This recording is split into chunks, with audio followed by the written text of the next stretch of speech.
Well, good evening, everyone. What a fun group we've got here. Thanks for hopping on tonight.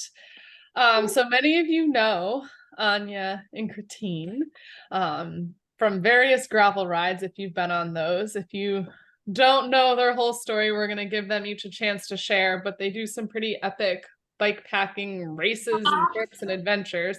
And I know a lot of folks have questions and inquiries about those things. So we're going to let them each tell us what they've been up to this year, some trips they've been on, logistics that goes into planning those types of things, and then plenty of time for question and answer.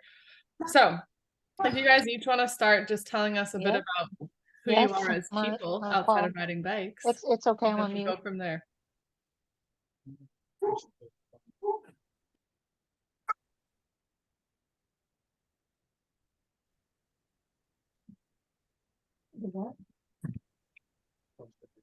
Either one can start.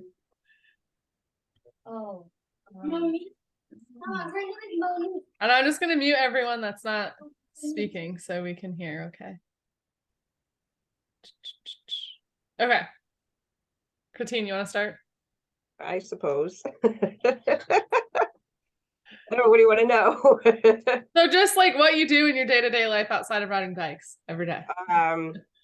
Outside of riding bikes, I do in-home pet sitting for a bunch of clients that I have, and then I also run another business where I make dog collars, leashes, crate pads, toys, etc. I have some products in some stores around the state, and then an Etsy store, and then I vend a few times a year. Awesome. But I'd rather just ride my bike. We all rather be doing that. And mapping rides. Love it. All right, Ania. So I have really a boring profession. I'm an accountant. So most of the time or day, I don't have to really speak to anyone, which I like. I guess, I like it. And I guess that's it. And I rather ride my bike, but I have to pay my bills. Rather have unlimited vacation days. Yeah, that's not possible though. All right. So Chritine, what trips and adventures did you do this year? So I went through today just to take a look because I was a busy year. So I did do 8 bikepacking adventures this year. I started off in February with the Hurricane 300 bikepacking race down in Florida. And then from there in May, me and Ania did an overnight trip. I'm building a bikepacking route here in Connecticut. It's the eastern side of Connecticut, so we went to scout the southern part of the route to make sure it flows, and that was quite an epic adventure in the rainiest day of the year and crossing rivers, and yes. I loved it. Someday we're going to complete this stupid thing. And then in May, I ran a WOW bikepacking trip on the Memorial Day weekend out to Wolf Den Campground in Pomfret, which I had a couple riders join in for that. And then in June, I ran another WOW bikepacking weekend, which we did the Ridges, Rails, and Rivers up in Vermont, which was a great trip. So we had quite a few, five of us, 6 of us, 5 of us. There's 5 of us, I think. And then the end of June, I did the BT 700 bikepacking race up in Ontario, Canada.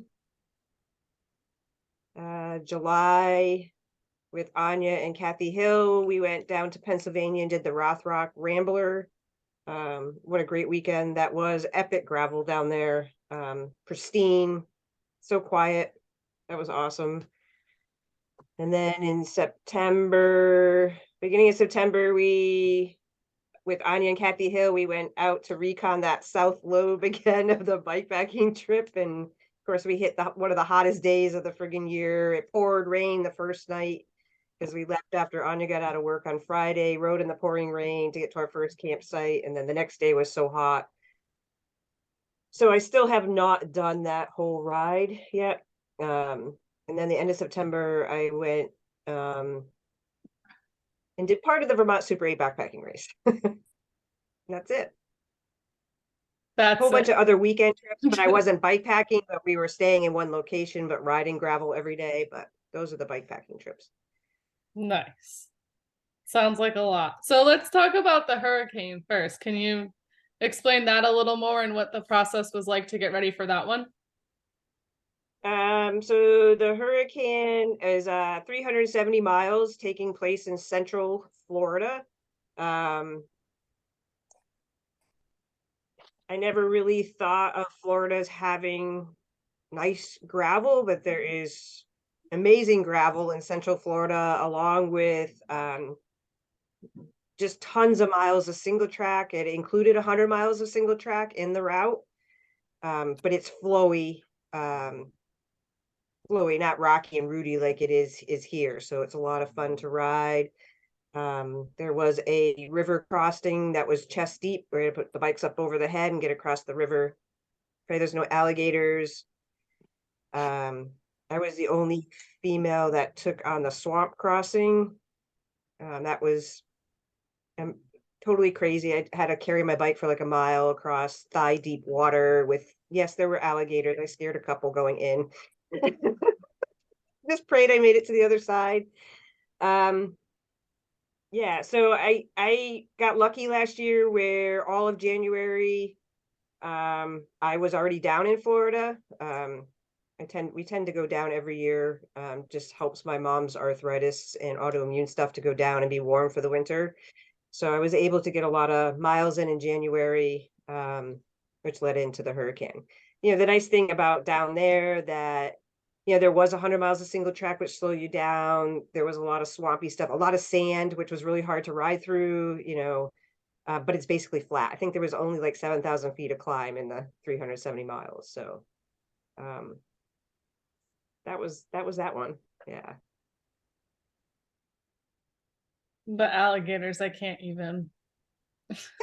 Saw a lot of alligators. I couldn't do I it. rode around Lake Apopka at sunset, and then it got dark, and I was still out there. There was alligators galore out there. Could you just see their like beady eyes?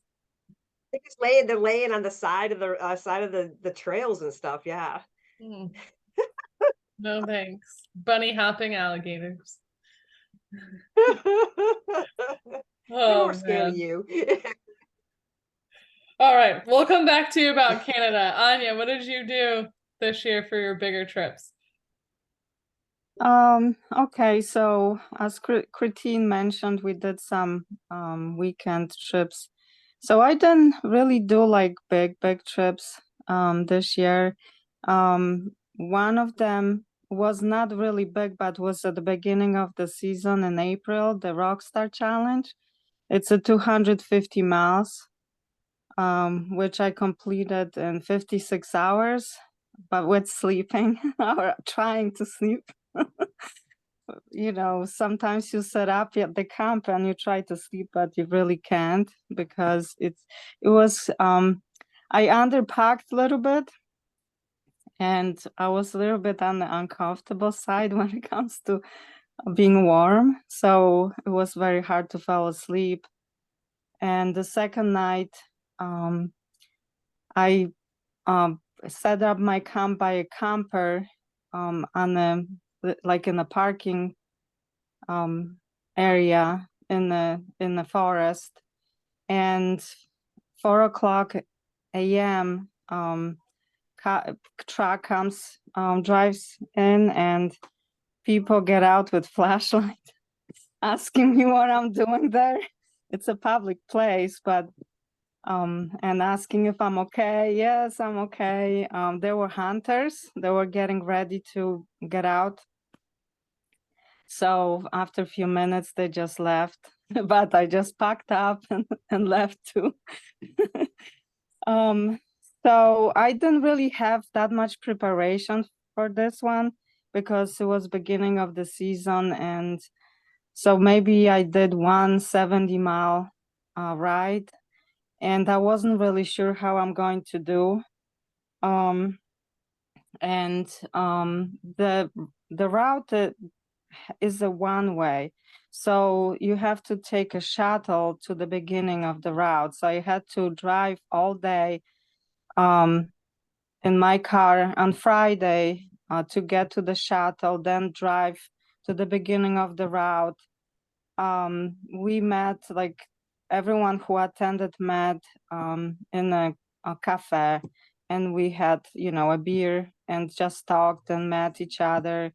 And then after dark, I drove to my Airbnb and I couldn't find it because it was so dark and all the lights were off. And I couldn't find the number, but finally I did. And by the time I took shower and went to bed, it was really late and I couldn't sleep much and had to be up very early. So I didn't get that much sleep the first night. And then we left at 7 a.m. That morning. And so it started with the rain and it was cold. And at the beginning was kind of technical, so everyone was slipping and sliding. But I just took my time and finished as I planned to finish, because I had to go back to work on Monday, which I didn't because I was so tired after those 3 days that I stopped my car somewhere but on the side of the highway, and I fell asleep and I slept so long that it was kind of late and I had to call out, to work. And then in September, me and my friend went to Scotland for 8 days. So this one, we picked the Pictish Trail, so it starts at the farthest north point of Great Britain and goes down to Edinburgh. And what I've learned is to plan more ahead because I was like, oh, I don't have to book the trains, because I imagined that you just go to the station and you buy a ticket and go on a train.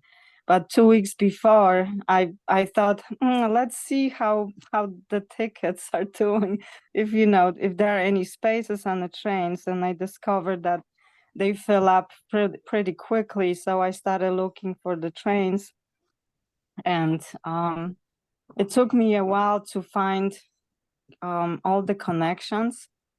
So we flew to London, and from London we took train to Edinburgh, which we had trouble finding. Finally, I just entered one person and I found one ticket, and we had a bus already booked. So I was saying, hey, you will go on a bus and I will go on a train.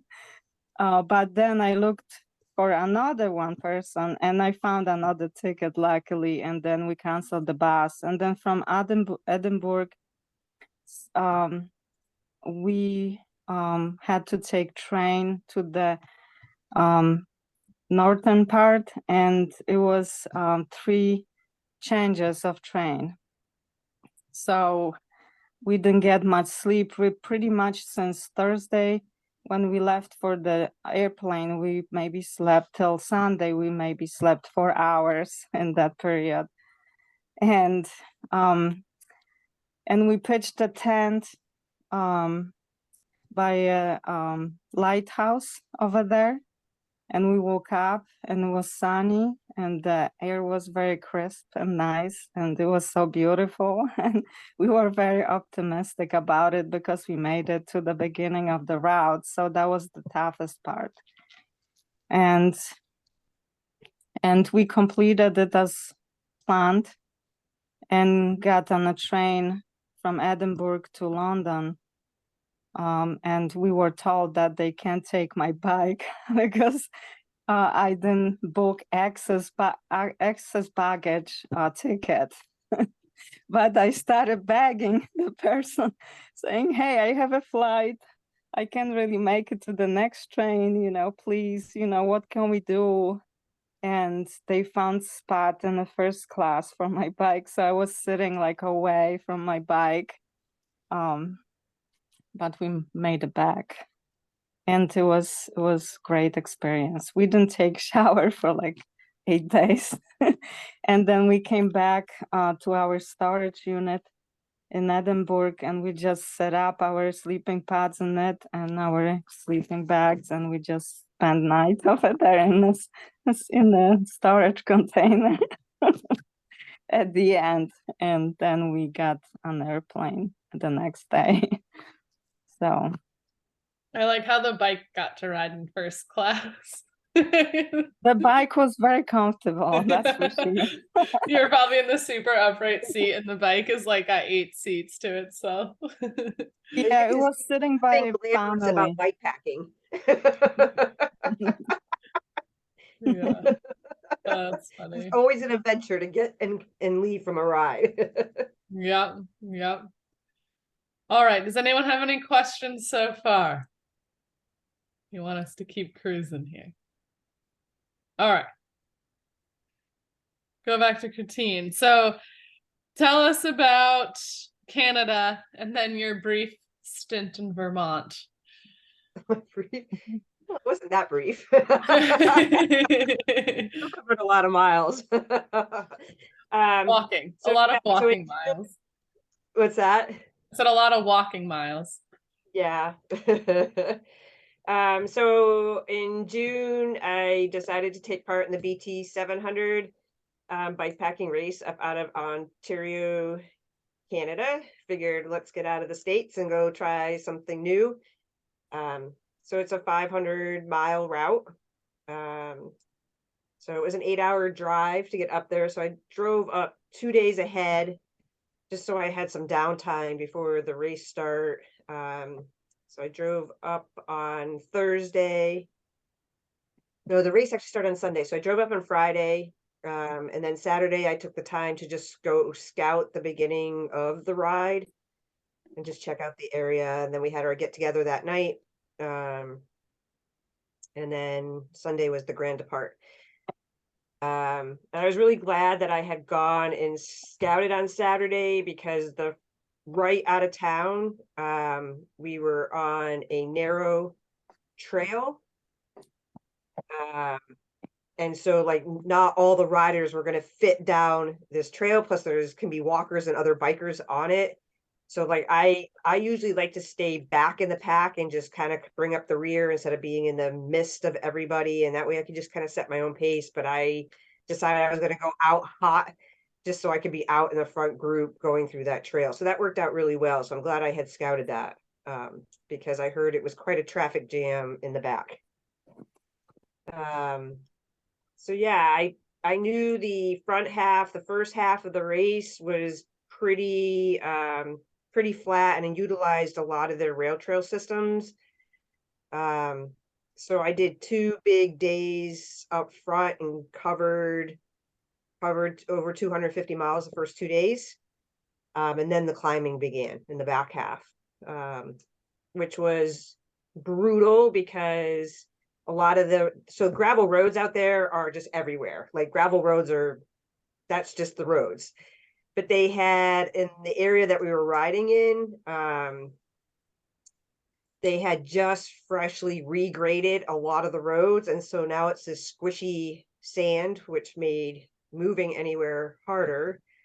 And then the hills are not rolling hills. They're 18% grades up. You go back down, you go back up, you go back down, you go back up. Relentless all day long. But I did finish that route. I was the first woman across that was being tracked, so that was good. And I was the only woman to ride the route as it was intended because there was a lot of bypasses for people that didn't want to take on the technical areas and the single track. So I was a little proud about that. So that was good. It was fun. Still wish I had more gears. I did walk quite a few of the steeper pitches. So yeah, always searching for more gear range. I made one mistake on day 3 where I missed a resupply point, so then had to do a big off jaunt to go get food. Of course, I get a text from Anya, "You're off course." I'm like, "Yeah, I know. I have to go get food. I missed the resupply, and there's nothing else for the rest of the day." So leave me alone. It's hot out. It was wicked hot while I was up there. It was really hot. And Anya had warned me because she had done that route before as a tour, and that it's very exposed. And yes, very exposed. So when it's sunny and hot, you're just baking in the sun all day long. So, but it was a good time. And then Vermont.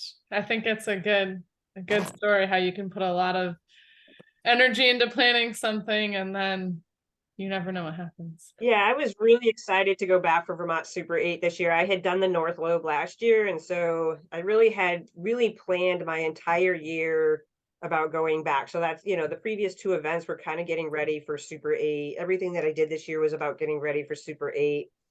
I really wanted to ride the entire route. Not many females have completed the entire route.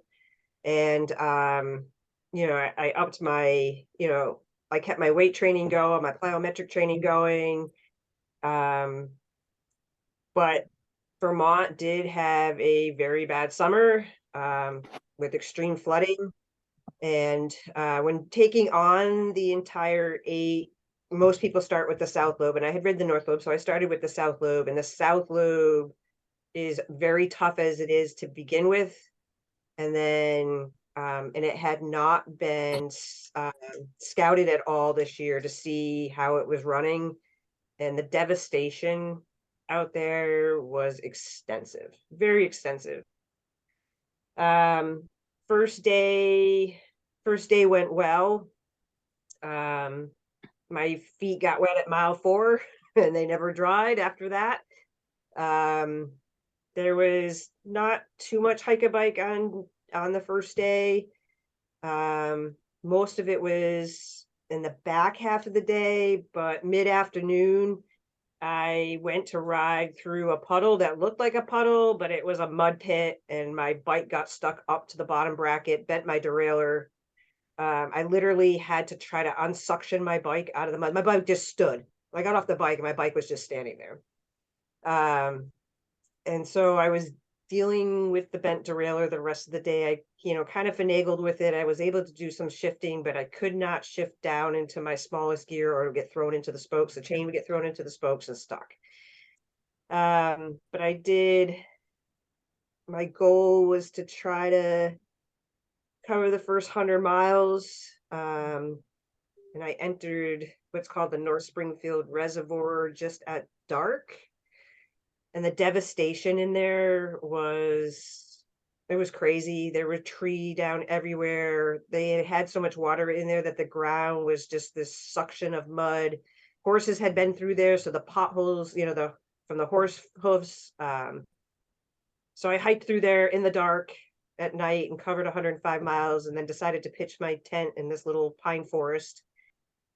And after I got into my tent, I can hear this little animal scurrying around going, meep, meep, meep, meep, like, what the hell? And it's getting closer to my tent. And then it sounded like some rowdy teenage boys drove by and were shooting at signs. And I was like, so I didn't get much sleep that night. I think I got up. I don't know. I didn't go down until, had to be close to midnight. I don't remember, but so I was up at like 5. It was still dark out, packing up, and then I can hear these 2 guys out in the parking lot area. And as I'm packing up and almost ready to roll, they start walking into the woods with flashlights. So now I'm like trying to just hide myself, playing that nothing's reflecting off my bike and gear. But they walked by. At that point, I had already broken a lace on one of my shoes. One of the boas broke on my shoe. and that happened that night, hiking through the North Springfield Reservoir. So after I rolled out of there, I was riding with one shoe totally loose. So I ended up at a gas station, was able to get some tape, and I just taped it all closed. But yeah, day 2 started some pretty rough terrain, a lot of walking, which is really, it's actually harder than riding. My rig was probably about 60 pounds loaded with food and water, so it's just a lot of weight to push, and there was a lot of trees down, so a lot of lifting the bike up and over trees. The weight training paid off, that's for sure. But I probably spent as many, and then I did the off jaunt. I did a 12-mile off jaunt out and back. It was 6 miles out and back, so a 12-mile round trip to go get the bike fixed that day too. So that added about another 1,000 feet of climb to my day. So yeah, the first day was 105 miles and over 11,000 feet of climb. And then did that day, but it was slow go that day. I'm trying to think, where did I? Oh, I ended up camping just up outside of Brattleboro. I'm going through some single track outside of Brattleboro before dropping into town. And it started pouring rain. And so I just happened to be going through, and I happened to look to my left and saw a bunch of picnic tables in this little area under a pine tree. So I set up camp there for the night, and I slept pretty good that night because it was raining. I figured nothing bothers you when it rains. So and then day 3 was hard. I think I covered like 78 miles my second day, 9,000 feet climb. And yeah, the next day was really hard. So much walking, so much pushing of the bike, so much water, standing water, deep water, just trudging through water. And then there's a 10-mile section going into Bennington that I knew was the toughest part of the route.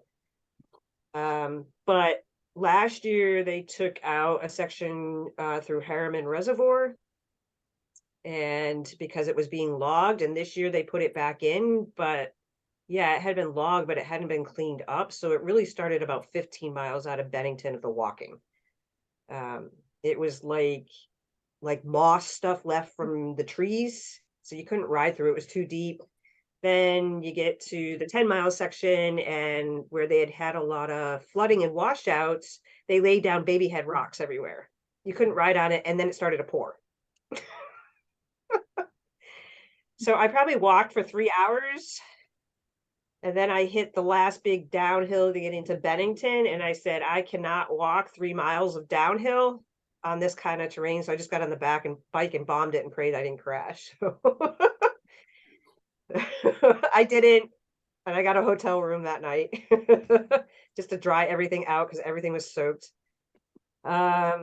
And then the next day went pretty good. I made pretty good ground. I know I covered like 90 miles.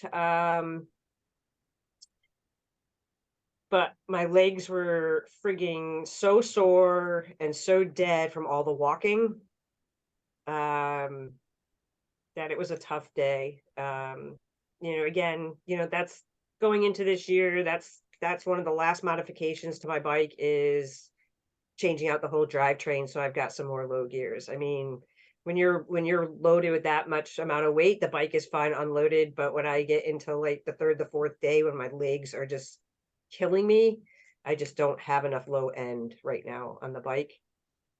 And then I rolled into Pulteney about, I don't know, 3:30, 4 o'clock in the afternoon.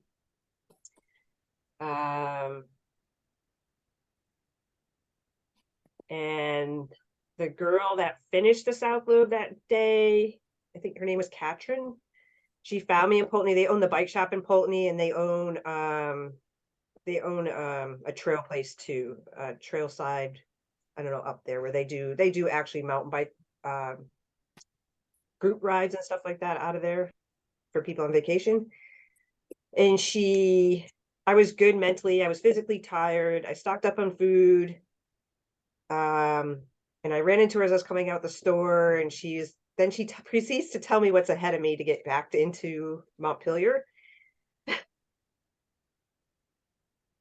And I was just like, oh, I don't know. Like, I don't know. I guess so I'm like, and she's like, all right, well, why don't you come to our place and spend the night? And I said, no, it's still early enough. I want to continue pushing on. I'll probably try to stay at one of the state parks tonight.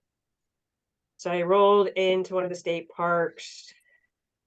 I don't know. It was just before dark. And it's not open and nobody's there. And I just felt kind of odd staying there. And that's when I pulled the plug. I think I psyched myself out. Mentally, I was good. Physically, I was exhausted. So, and I was going to pull the plug after finishing the South Lobe. I wasn't going to go on to the North Lobe. It was the issue this year. Like, I was not willing to continue to. I mean, my shoes were shot. They're taped together. I'd already had a mechanical on the bike, but the terrain, I mean, the bike people out there, what people dealt with mechanicals was far worse than what I dealt with. I mean, people, had to replace rims. Some guy cracked his frame. People were shearing off derailleurs. It was such a hard course this year with all the devastation out there that I don't know. I just was like, this is crazy. I wasn't willing to risk ruining my equipment, and I was just exhausted. Fair enough. So I did cover 325 miles though. In like 3 days, 12 hours, but on that crazy terrain. But yeah. Are you gonna go back next year? I don't know. I don't think so. If Vermont doesn't flood all summer, maybe. It's tough. I think I came like I don't know what I'm doing next year really. I mean, I love bike packing and I love the races because it makes you train. And I do like being out there alone and pushing myself. But I actually like more of the touring mode of bike packing better. So I don't know. I don't know what I'm doing next year. I think I'm just going to be doing a lot more bike packing, but more at touring mode. I think it's the dot watching, and I had a lot of pressure, just a lot of comments made before going and in myself and riders out there, the guys of trying to beat Tatiana's record. And I was still on pace to tie or break her record the night I pulled. I was still on her dot. But that's a lot of pressure. And instead of enjoying the moment, it's like you're putting all that pressure to go as fast and as far as you can every day. I don't know. Bikepacking racing is it's not easy. I mean, from your brother, it is not easy. It's a lot of pressure. Mm-hmm. I think we're finally There's recovering no sleep. from his. Yeah, I mean, yeah, this was a tough one because I really had done my whole year, but I think that I think in myself when I look back now, I think I peaked about a month too early going into it. So that was a mistake. Two, I feel like the beginning of September, I did not put enough miles in just because of busy schedule. And I think just running too many WOW rides instead of doing the miles that I needed to do. So the WOW, I loved doing the rides with WOW, but of course my miles are shorter. And mentally I felt fine, but I was, I also have some health issues too. And I was kind of going through a flare at that point going in. So physically I felt exhausted already going in. So yeah, live and learn. Well, I think I that's just like put too much pressure on myself. Yeah, and I think that's like the takeaway from both of you with a lot of this stuff. It's like no matter how much you do this or how much experience you have, like you're always learning something, you're testing out new terrain, you get rerouted, the bike breaks, you need more gears, you forget to book the train, right? Like all this stuff that like each ride is so different, right? And even the route year to year is so different. Yeah. Yeah.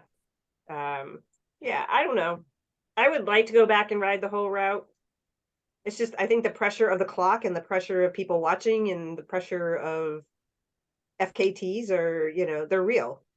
I felt like I was eating enough, but I still dropped weight. Even only riding, just over 3 days, I still lost weight, and that just tells you how rugged the terrain was. But yeah. I Yeah. don't know. I mean, I love Vermont, Yeah. and I was through the worst of it, but I was just so exhausted by pushing the mileage for those days. Yeah. Yeah. So All right. So then do you each want to touch on just a bit like how you go about planning for these different events and what that looks like for each of you? And then we'll leave some time for questions. So Anya, do you want to start? Like what's your process? How do you get routes? How do you research stuff? So I'm pretty like a spontaneous person. So it depends like where my head is at certain times. I just chance upon something and I'm like, oh, I would like to do that. So like this year, I was actually going to do the Super 8 too, but after I rode with Chritine in the spring and we were stuck in the pouring rain, I was thinking to myself, I'll be killing myself and it will be raining and I'll be somewhere in the woods in the like trying to make good time to that all finish came as true soon too. as possible. So I withdrew from the race and bought ticket to Scotland because I thought I'll take that time and go and see different country and hang out with the sheep and seeing, nice landscapes and instead of being stuck somewhere in Vermont for, a few days in harsh conditions. So I usually just think, let's make the first step and then I will figure out the next steps, when the, time comes closer. So, because sometimes it's a little bit intimidating thinking, oh, I have to go somewhere and I have to plan all of this and I have to get prepared. So I don't overwhelm myself like this. I just say, okay, I'm going here. So first step is buy a ticket or say, oh, I'm going and put it on the calendar or register for the event. And then I put away the thoughts of any preparation. I just enjoy myself and ride my bike. And when it comes closer to the date, I start thinking about it and start kind of like planning. But I usually stealth camp, so I never book any campgrounds. I'm just have trust in the universe that I will always find great spot to camp, and never till now, you know, like it's always happened this way. So because what I think is I would like there are different days. And for example, one day maybe I won't be feeling to ride so many miles and I want to camp somewhere closer. But maybe next day I'll be feeling better and I can do a lot of miles to catch up and then camp somewhere instead of like putting pressure on myself. Oh, I have to get to the camp or so I just enjoy the journey and try to see like how it unfolds because every day is different. That's why I enjoy bikepacking so much because I meet different people on the way or I see different places or every day is different. So I get to different places to eat, to different places to sleep. Sometimes it rains, sometimes it's sunny and nice, sometimes I have lows, and sometimes because of the lows, I enjoy the highs very much. So I plan, but I leave a lot of room for just everything unfolding. It will be unfolding on its own. So that's my approach to it. I don't overplan ever. I love that. Let the universe take care of you. I love that. And then you get cool stories from that. So it's worked. Yeah, once, when I was bikepacking through Vermont a few years ago, we got stuck in the pouring rain, and there was like a barn and there was an overhang, and we decided to stop, and there happened to be a mattress in the foil. So we put the mattress down and lay down and took a nap, and the owner came and he's like, "What are you doing here?" And we are sorry, but we got stuck in the rain and we were tired, and we just decided to take a nap. And he said, "That's fine, but now you have to work." So we had to do some chores on the farm. So we had to feed the pigs, and the pigs were really cute though.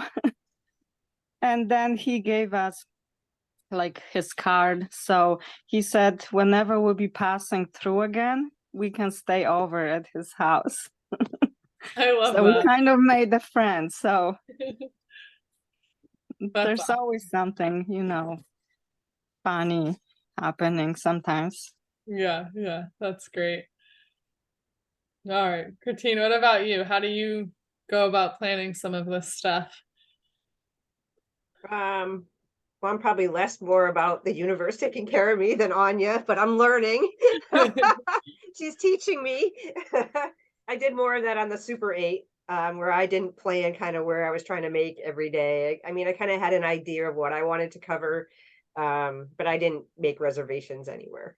But for me, deciding on what rides I'm going to do usually happens a year out, just because of my work schedule. I need to block that time off in my calendar so that I'm not sitting for other people. But some of you know that I'm a mapping nerd.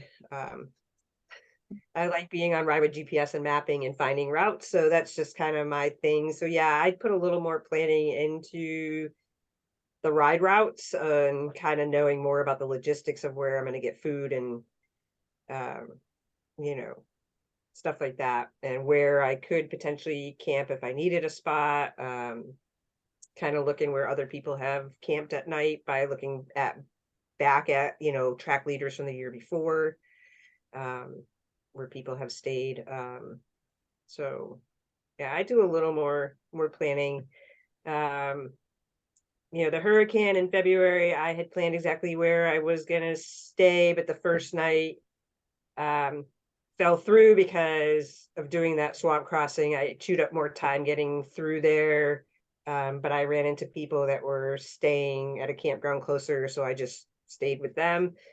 And then BT, I did plan ahead, so I kind of knew what I wanted to cover for the day and just made that my goal.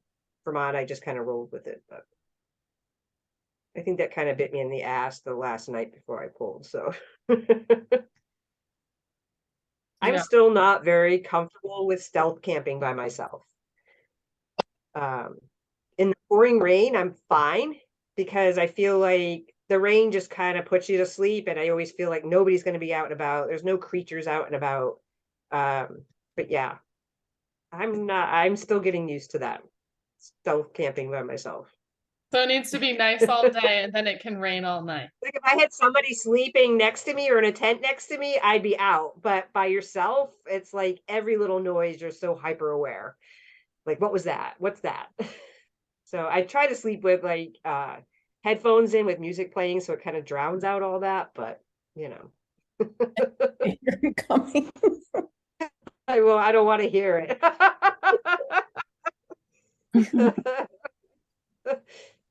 Fair enough. All right, so let's open up the floor for questions. I do have to hop off right at 8 because I have to get on another call. So what do you guys have for questions? What do you want to know more about? These ladies are like filled with knowledge, so take advantage.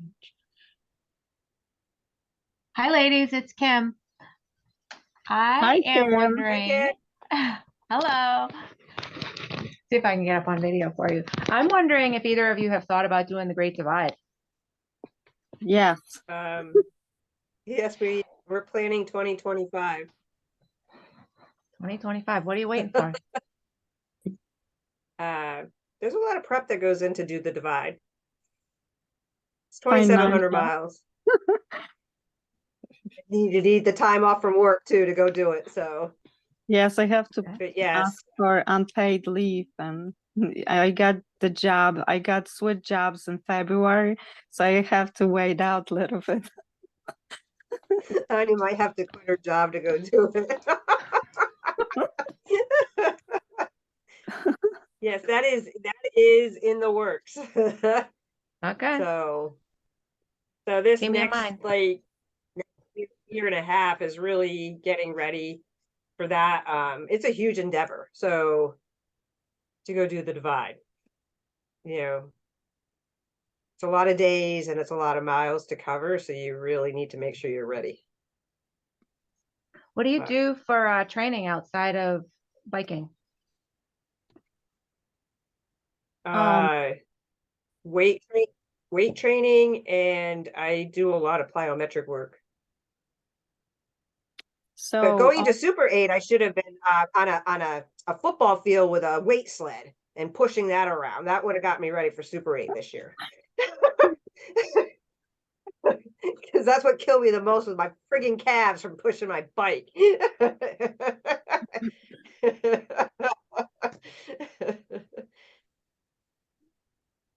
I do weights, but more of it during off season. I do some hiking off season. I like to hike in the whites. And during the season, I ride a lot. I mean, not like maybe some people do, but because you have to have time too as well, and you have to balance everything, your life and your work. But whenever I have free moment, I bike. Do you guys want to It's- explain the Great Divide a little more for the folks that maybe don't know what it is? So the Great Divide runs from Banff, Alberta, Canada, all the way to the Mexico border at Antelope Wells, New Mexico. It's roughly 2,700 miles. It is over 80% on gravel. And it crosses the Continental Divide, I believe. Oh, I think it's like 23 times. So there's a lot of climbing involved. So a lot of logistics to work out, getting there, getting home, So Yeah.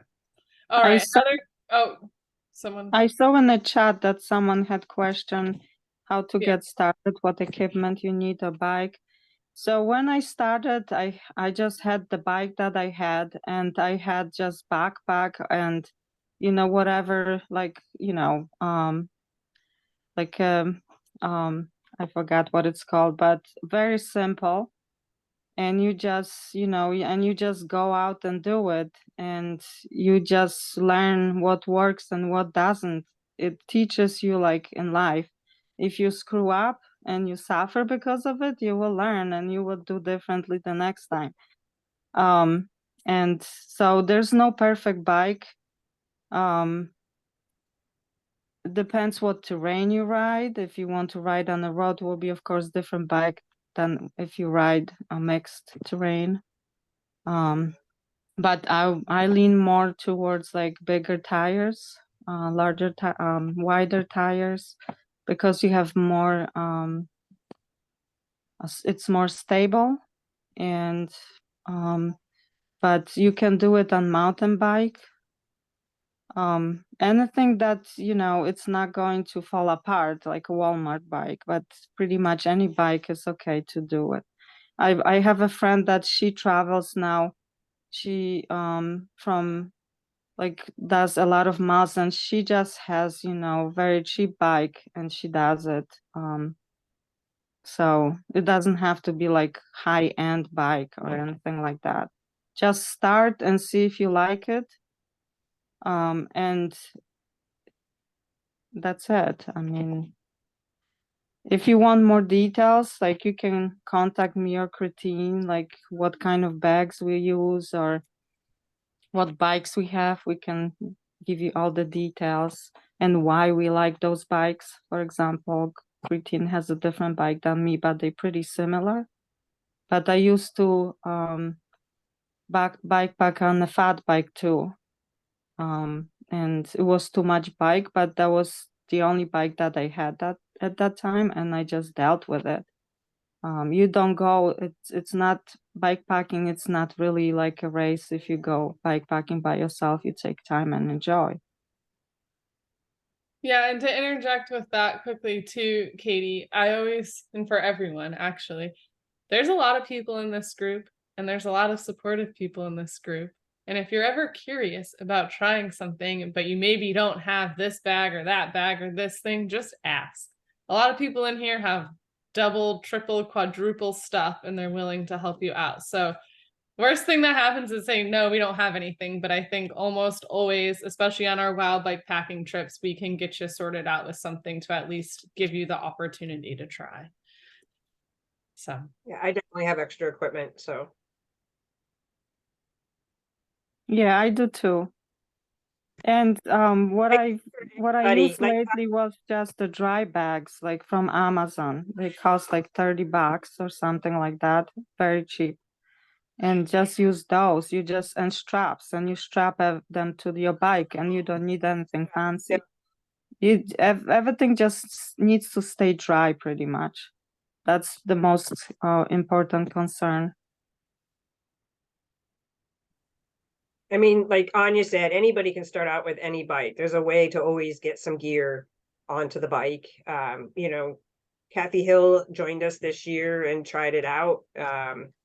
You know, she didn't have any equipment at all the first time. We managed, we made it work. And now she's got some equipment, and now she's trying to order an actual bike packing bike for rougher terrain. So yes, to go do the divide. So I It's think not going anybody very that well, wants to though. what's that? It's not going very well, though. It's going well. It's hard. No, the bike situation. It's bike. hard to Oh, come the by bike bikepacking rigs. situation. Yes. Yeah, it's hard to Oh, come by yeah. bikepacking rigs right now. But Yeah. anybody that just wants to try it, and you know, both of the WOW bikepacking trips that I ran this year were very friendly to even a gravel bike.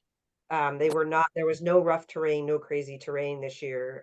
You know, the first one in the May was just on our was on the Hop River to the airline trail, which I was hoping to get a bunch of people out because that's gravel bike friendly, that's a hybrid bike friendly, just so they could try it, but that didn't happen. So Yeah, I wanted to mention too that some people might be intimidated because there are other people going that are more experienced or they are faster than you. It's not like this. They will wait for you. It's that, like I said, it's not a race. It's just enjoy and being outside and ride your bike. I mean, if Yep. you have endurance to ride, regular rides, yes, with load is a little bit harder, but it's not as hard as you might think. How do you find routes? How do you find routes? Is that the question, Elaine? Yeah. Okay, there we go. How do you guys find routes? The biggest resource out there is bikepacking.com. You can find routes in all the states. I think ride with GPS, you can search for gravel routes, bikepacking routes in different states. And then I think also on Facebook, just joining some of the gravel groups and some of the bikepacking groups, you'll see stuff posted all the time. Yeah, and ride with GPS as well. And sometimes you see a route, for example, and it's 100 miles, and you can ride it in one day, but you can look at the map and say, hey, I could probably camp somewhere, and this could be an overnight route. You don't have to complete it in one day. You can go and just do it in 2 days.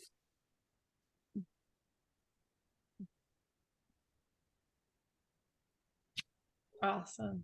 All right. So like I said, I have to hop on another call, but Chritine and Ania. Appreciate your time. Like I said, if you guys have more questions, things like that, feel free to reach out to them. If we have ideas for other talks that you want to hear about stuff from them, let me know. We appreciate all that they contribute to this group and the knowledge they give about bikepacking, because they have a lot of it and a lot of experiences going to different places. Anya, you're leaving soon for your next trip, right? Yes, next week. Great. Yeah. To Colombia. Yeah. So follow Anya on Facebook if you don't already, because she posts a lot of photos. I never follow take her. any. You guys are a good pair. You complement each other. All right. So like I said, feel free to reach out to these ladies. If you can't find them on social media or whatever, reach out to me. We'll get you connected. And then hopefully we'll see you guys on some of our wild bikepacking trips next year. Gotta get planted. I Thank know. you. December's coming quick. I keep saying I'm planning in December, and that's soon. All right, everyone. Have a great night. Thanks for hopping on. You're Thank welcome. you. Take Thank care. you. Bye. Bye, everyone. Bye.